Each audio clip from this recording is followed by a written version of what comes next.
Sometimes in a place like the Ukraine, you have to remind yourself that this is the age of Gorbachev, and not Brezhnev or even Stalin. The other day they buried the man who ran this republic for 17 years until last autumn.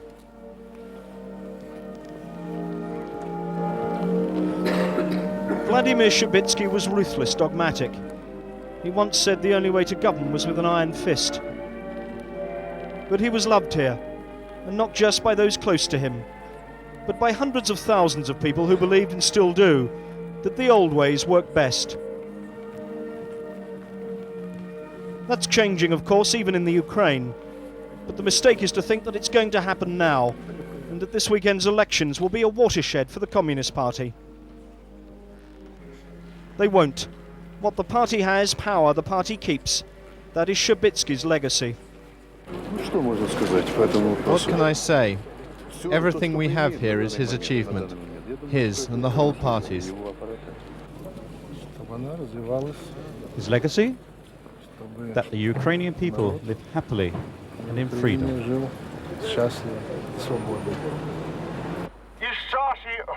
There is an opposition here. It's called Rukh Nationalist Movement.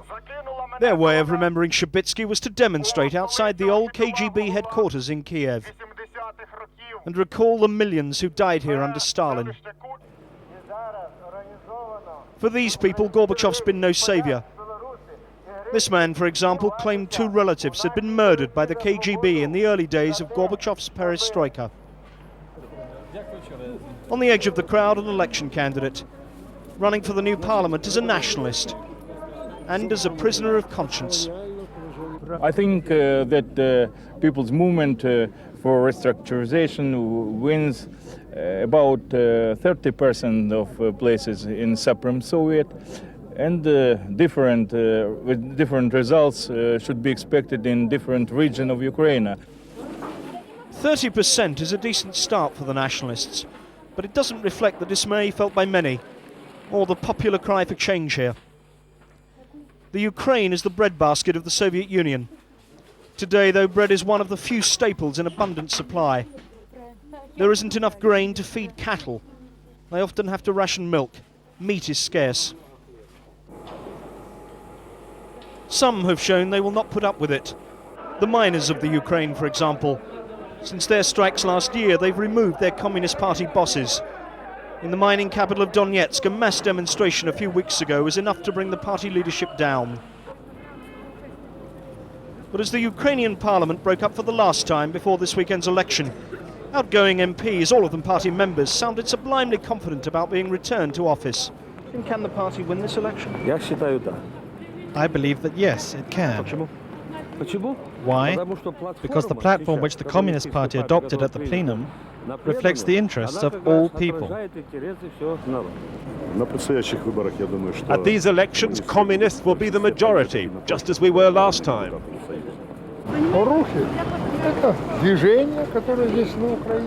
The nationalists, they have no program, no ideas or any constructive suggestions about life here.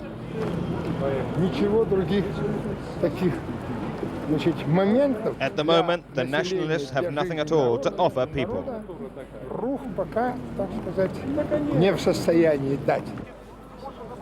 The party, then, is not yet in retreat. And one reason is that the nationalists of Rukh have fought this campaign like the novices they are. Just a few months old, Rukh is a hodgepodge of different factions. There are people who want an independent state now. Those who make nuclear power stations like Chernobyl their priority.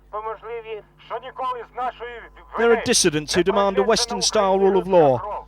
And the religious, mainly the Jews and Catholics. Rukh is a marriage of convenience, and even at their own rallies they argue among themselves. The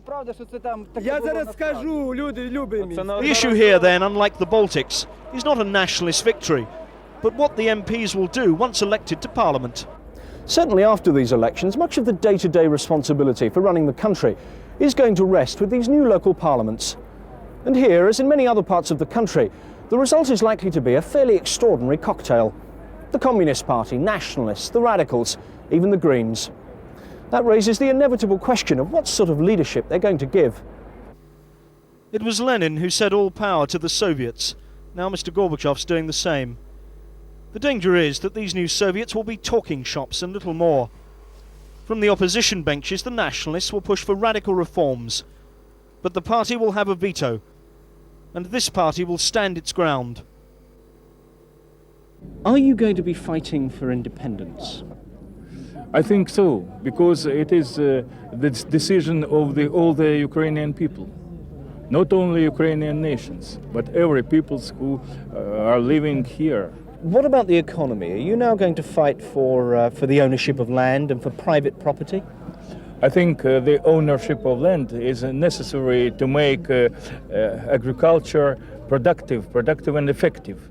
Do you see a battle for power after this election between yourselves and the Communist Party? It is inevitable. The party and its apparat, certainly the KGB, is in no mood to take that kind of talk lying down. And memories are long here. In the woods outside Kiev, there's a simple monument to the victims of Communist Party rule. Today, people come here to lay flowers and buy custom fresh bread, in memory of those who died during Stalin's purges and the terrible famine of the 1930s. When they vote this weekend, they will remember that past, but that will not make them gamble on the future. There is still fear in a society like this, and fear will probably keep the party in power, even in this age of glasnost and perestroika.